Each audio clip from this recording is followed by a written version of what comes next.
4:34 p.m. on a Thursday, she sent a selfie from the beach, glasses on, drink in hand, ocean as backdrop, grin wide. "Wish you were here, babe," her caption. For quite some time, I gazed at that photo without moving. Not because of longing for her or the place. Instead, it was the chilly coffee, unpaid bills, and unfamiliar charges on credit card statements that held my attention. A voicemail from an unknown number left open on her phone before she departed added to the mix. I fixated on that selfie because, in that instant, it dawned on me. The woman in the image, beaming at me through the screen, had made a grave misjudgment. She believed I'd be waiting. Completely clueless was she about my call to the movers. Griffin Calloway is my name. 41 years old am I. I serve as a high school football coach at Rutherford County High School in Murfreesboro, Tennessee. Financially comfortable and well-connected, I am not. I don't drive luxury cars or wear designer clothes. At 5:30 every morning, I rise, sip black coffee, and head to work. Afterward, I return home, prepare dinner for most evenings, assist with daily chores, and rest so I can repeat the process. This is my routine, a routine that has remained consistent throughout my life. For 9 years, I believed this was sufficient. I thought I was enough. However, I erred in that assumption, an error that nearly cost me everything. But what transpired next, the actions I undertook while Sloan was sunbathing on a Florida beach and sending me selfies, is what I wish to share with you. For sometimes, the most potent action a person can take is the quietest one. Before we delve deeper, subscribe if you relish stories like this, and in the comments disclose your viewing location. Believe me, you won't want to miss the climax. Now let us proceed. Reminiscing, let me transport you to where our story unfolded. It was at a friend's barbecue in the summer of 2015 where I encountered Sloan Hartley. She was then 28 years old, employed as a marketing coordinator for a hospitality firm based in Nashville, and she radiated an electric, effortless charm, as if she were perpetually basking in a better light than those around her. On the other hand, I was 32, newly promoted to a varsity coaching position, sporting a Titans t-shirt that had been part of my wardrobe since college, and I managed to spill barbecue sauce on my shoe barely 10 minutes after arriving. She found this amusing, not unkindly, but genuinely so. From that moment, I was smitten. We dated for 2 years before I popped the question. True to form, I made it a straightforward affair. No grand spectacle. It was a quiet Sunday morning at Radnor Lake, early enough to find the trail relatively empty. For a week prior, I had been carrying the ring in my jacket pocket, and eventually, on a wooden bridge over the water, I simply stopped and asked her. She immediately agreed without any pause, an event I still reflect upon often, particularly her affirmation. It was definitive, as if there was no alternative response. Our wedding took place in October 2017 at the backyard of a family friend's property outside Smyrna. A modest ceremony it was. Her mother cried. My father shook my hand and acknowledged my good choice. We spent our honeymoon for 4 days in Asheville, immersed in the mountains. Everything seemed substantial, authentic, as if we had constructed something that made sense. The initial years of our marriage were genuinely good. I feel compelled to be truthful about this because it's simple to reminisce about a fractured relationship and portray its entirety as a calamity from the start. It wasn't. There were actual years of genuine joy. Weekends at the farmer's market on the square, Saturday drives with her carefully crafted playlists, horror movie nights with the worst movies offering the most entertainment, and Friday evenings filled with popcorn and cinema flops rated 0 on Rotten Tomatoes. She would bury her face in a throw pillow before peeking out and chuckling at herself. That was authentic. However, a gradual change occurred around her 5th or 6th year. The peculiarity of a gradual shift is that you rarely perceive it until you find yourself in a place significantly distinct from your origin. Sloan secured a new position. As a senior brand manager at Momentum Creative in Nashville, she received a promotion, a testament to her exceptional skills. However, the job entailed extended work hours, increased travel, a novel group of colleagues, business dinners, and industry events. She returned home later and required weekends for relaxation, often alone or with unfamiliar coworkers in locations I had never visited before. I adapted, that's what one does. I handled household chores, managed the bills, maintained the house. I reassured myself this was a phase, that's what you convince yourself. Yet the gap widened and it expanded on both sides.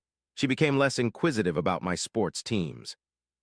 Initially, she'd recognize players' names, inquire about practices, attend games when convenient. Later, she ceased attending games, stopped asking, subtly rolled her eyes at team-related topics. One evening, after a playoff game that marked our first state semifinal appearance in 8 years, I returned home late, and she immediately brought up an important matter to discuss. Overwhelmed by my job, I stood in my kitchen still wearing my coach's polo, undisturbed, feeling a void I couldn't define, a victory's echo reverberating in an empty chamber. That night I should have addressed the issue, had that crucial conversation. Instead, I placed my things down, prepared a sandwich, and went to bed. The decision I'll lament the most is evident now. Slowly, like fissures do, they widened, and one day, I found myself confronting the fact that our ceiling had been fracturing for months. I had convinced myself it was fine. Sloane's increased socializing didn't raise any red flags initially. Girls' trips, happy hours, frequent visits to her college friend Beckett Walsh in Atlanta. I chose not to probe much as questioning seemed like sparking an argument, and frankly, I was weary. Coaching a multitude of teenagers left me drained, so the thought of domestic discord was unappealing. Reflecting now, my fatigue served as a tacit approval for her actions. As winter approached, our relationship took a turn for the worse, and I chose to overlook signs that had been evident for too long. The phone that previously lay face down now remained hidden, its charger relocated from the kitchen counter to the bedroom nightstand. Weekend rendezvous she shared with less transparency each time. I didn't pry, but I also began to notice things I hadn't before. Her demeanor shifted upon receiving specific notifications. We'd be conversing, and her gaze would shift to her phone, causing her to entirely lose track of the discussion. This behavior no longer embarrassed her, and there were instances where she dozed off while texting someone with the phone still in her hand, its screen already turned off as if she had closed it during sleep. The previous mentioned credit card statement only came to my attention since I was looking for a receipt for a home repair reimbursement. Over 6 months' worth of statements, hotel bills from cities she hadn't disclosed visiting, restaurant bills from nights she claimed were spent at home, and spa charges unrelated to any known trip were all present. I remained silent about these findings for 4 days before discussing them with anyone. On a Tuesday evening, I contacted my brother Tanner from the school parking lot. Tanner is straightforward, a contractor with a no-nonsense approach and no tendency to sugarcoat things. I disclosed my discovery and suspicions to him. I confessed that I was unsure about my next steps. After a brief pause, he asked, "Griffin, what do you wish to transpire?" Following reflection, I admitted, "I believe I wish to depart."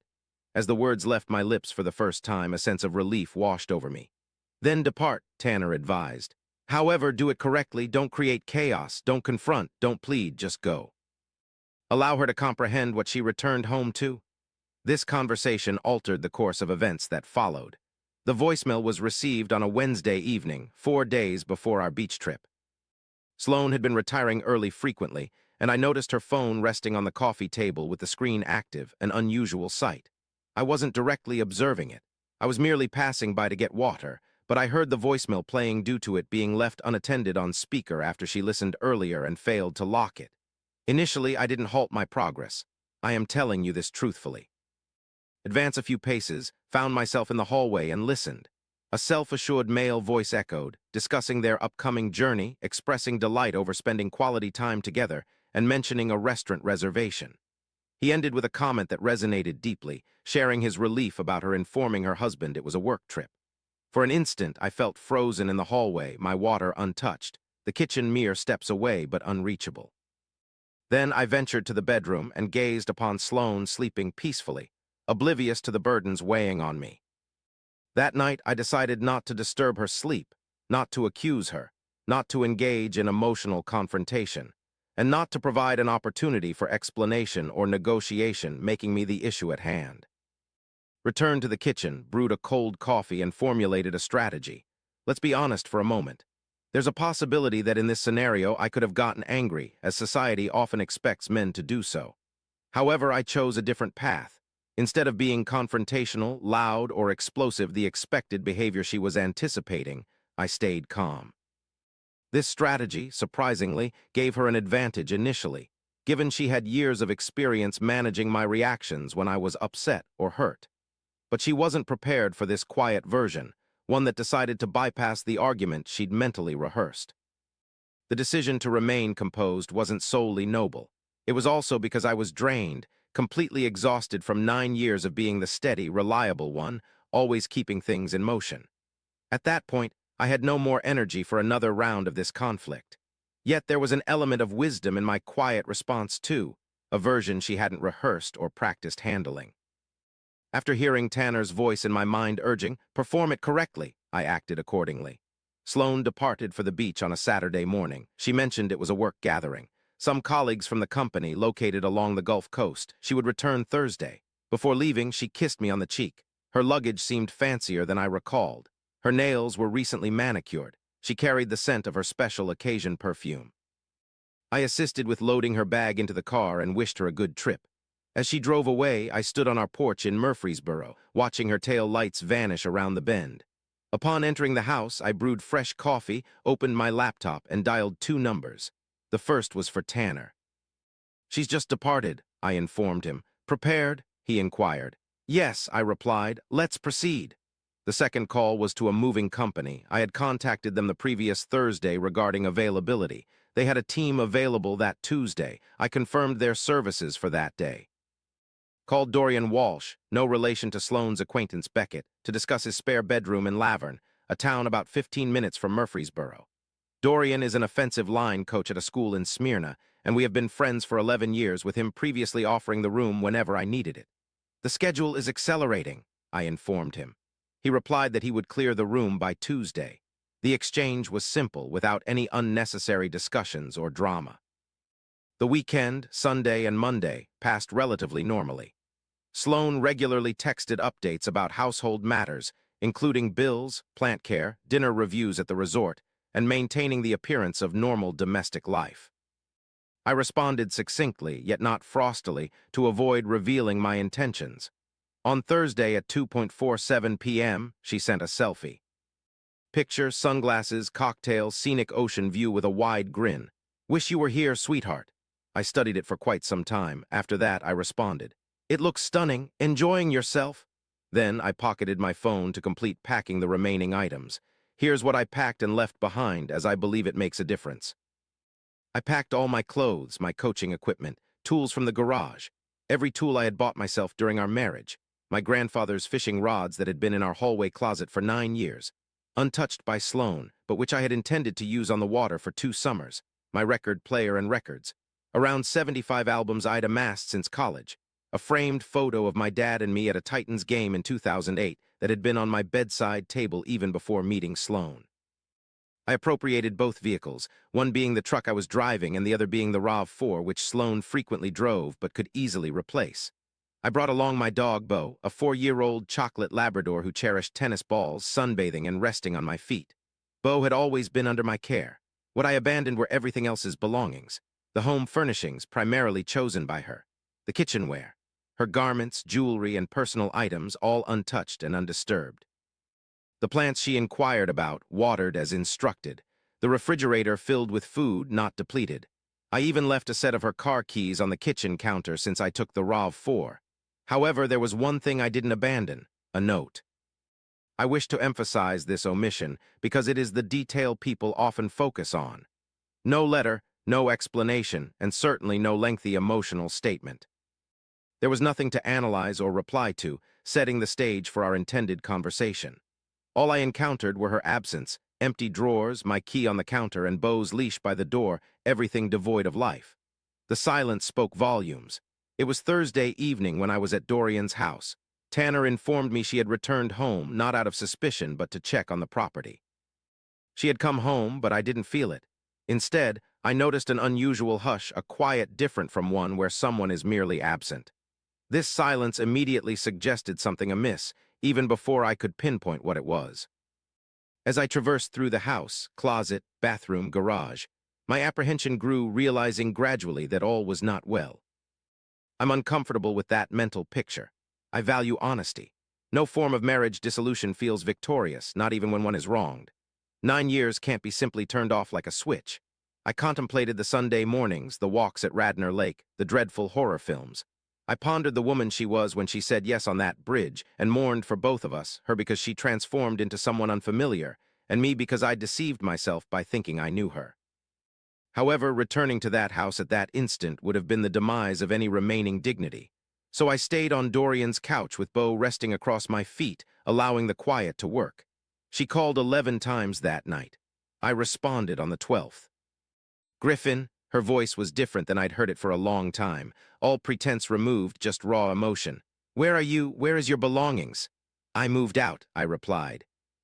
The prolonged silence from her made me suspect the call had disconnected. She repeated simply, you left. Her tone implied the words failed to register. Yes. Another pause before she resumed, you did this while I was. She trailed off and restarted. During my work trip, I was aware of your location, Sloan. A longer silence ensued than the first. When she spoke again, her voice had softened. What does that imply? It means I was aware of your location and I know who you were with and it wasn't a work trip. Her breath changed, a controlled exhale that signaled reorganizing. Griffin, I believe we should. No, I responded softly, not angrily but definitively. There isn't a discussion that can repair this. There isn't anything you can say tonight that I require hearing. I need you to listen to me. I know, I've known for some time and I made a choice. It's over. With that, a slight crack appeared in her voice. 9 years together and you make a decision and it's just over. It didn't transpire like that, I said.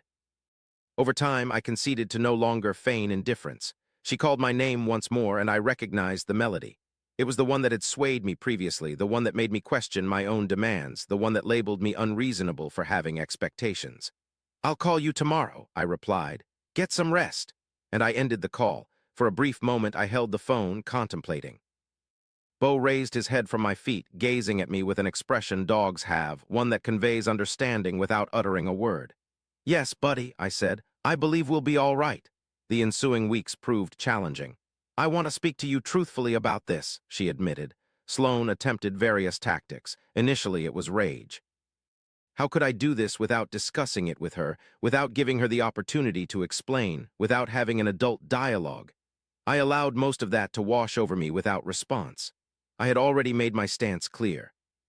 I had no intention of arguing over the obvious meaning of that voicemail. The second wave was sorrow. She called, sobbing multiple times, discussing our past, about all we had constructed together, about her realization of her grave error, expressing remorse and a need for me to understand.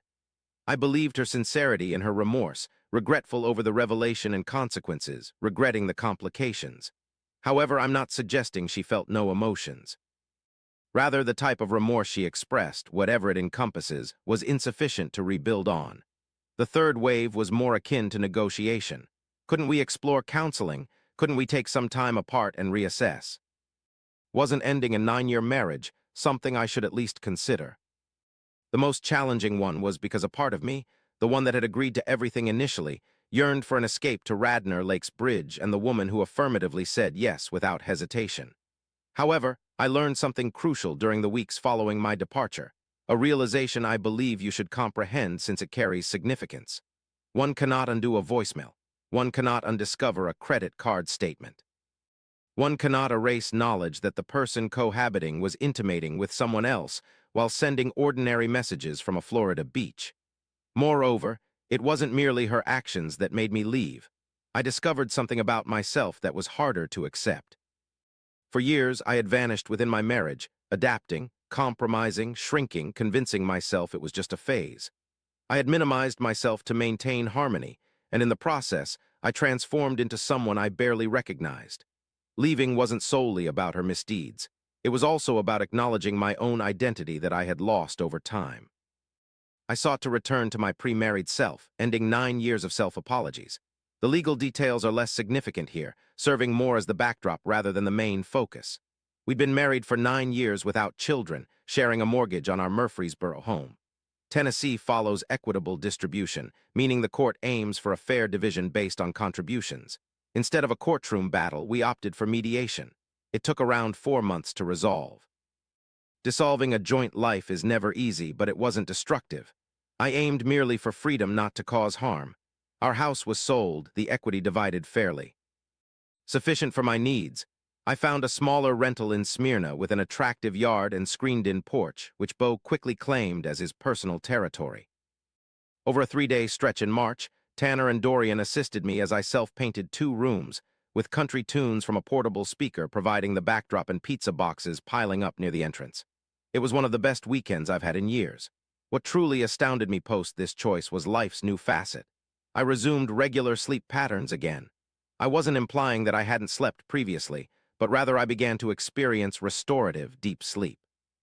The kind of slumber where you awaken feeling rejuvenated, as though your body has been mended overnight instead of simply enduring the hours till dawn. I rediscovered a passion for cooking, preparing meals not merely to fill plates, but experimenting with dishes. For a while, I even attempted homemade stock, an endeavor that Dorian found amusing and which, surprisingly, brought me immense satisfaction. Twice in April, Tanner visited for dinner and consumed more than anticipated, which I interpret as a compliment. I've dedicated effort to my team, something I hadn't managed to do recently. A senior linebacker named Deshaun Greer, on the brink of receiving a scholarship offer from Middle Tennessee State, has been the recipient of my time this spring for tape study and phone conversations with their coaching staff. Deshaun is a diligent young man with ambitions for his future, and investing in him provided a sense of purpose I had missed for a while. Additionally, I've begun taking bow fishing on Saturday mornings, using my grandfather's rods for the first time in a pond about 20 minutes from my rental home, serene enough to hear birds moving in the trees. Bo sits in the bow of an old John boat and fixates on the water, indicating he has strong opinions about the fish's location. So far, we haven't caught many fish, but it doesn't matter at all. Via acquaintances, since small towns in Tennessee are as compact as one might assume, I learned Sloan had relocated to Nashville. She resides in Germantown currently, the neighborhood situated northeast of downtown, known for its pedestrian-friendly streets, cafes, and a lifestyle I suspect she longed for and perhaps ours wasn't compatible with. I won't say this with bitterness, it's simply factual. She desired something that I didn't. I also learned from the same circle of mutual contacts about the termination of her relationship during our marriage. I don't possess specifics, and I don't require them. When I initially found out about this, I experienced a sensation. Not exactly satisfaction, but rather a complicated stillness. The validation of knowing my suspicions weren't misplaced. The melancholy stemming from realizing a person made a substantial sacrifice for something that turned out not to be what they believed it was. I harbor no ill feelings towards her. This statement rings true. However, I am completely convinced that the life I'm constructing currently, in a humble abode within a peaceful neighborhood, with a loyal dog as my companion and a meaningful job, alongside a screen porch I painted myself, surpasses the life I previously led. When I knew I had made the correct decision, it was not a general sense of relief, but a precise instant of understanding. This realization occurred on a Friday evening in late September, towards the end of the regular season.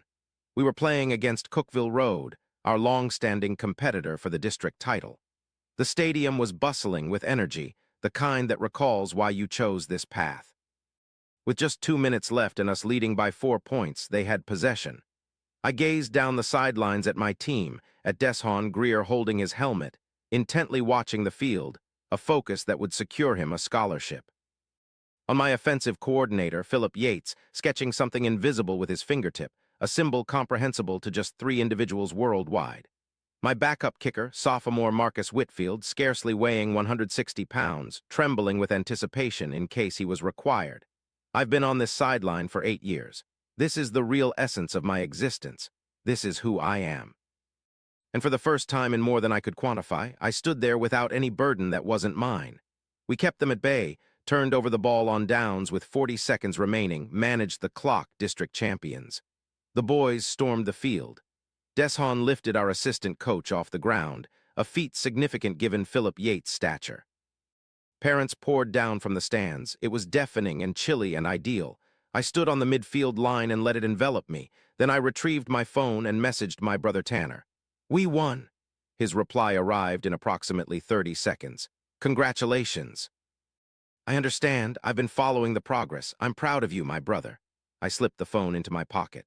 "That's the moment I'll remember." If you find yourself in a similar predicament as I once did, stuck in a limbo where you sense something amiss, but changing your whole life seems unbearable, let me speak to you directly. You are not bound to wait for indisputable evidence. You are not required to engage in a discussion that leads nowhere. You are not compelled to adapt yourself to fit into a life that was designed for someone less. I acknowledge the daunting prospect of leaving. It is indeed overwhelming, but let me share something I've learned from my experience on the other side. The thing you fear losing was already lost. You're merely deciding whether to continue paying for an empty space. The silent departure where one decides and acts isn't cowardice. It isn't evasion. Instead, it was the sole choice that retained any shred of dignity I possessed. She hadn't anticipated my exit. That was her error. While she was on the beach, I packed. As she sent selfies, I moved. I abandoned 9 years of a life no longer mine and aimed for something I could truly inhale.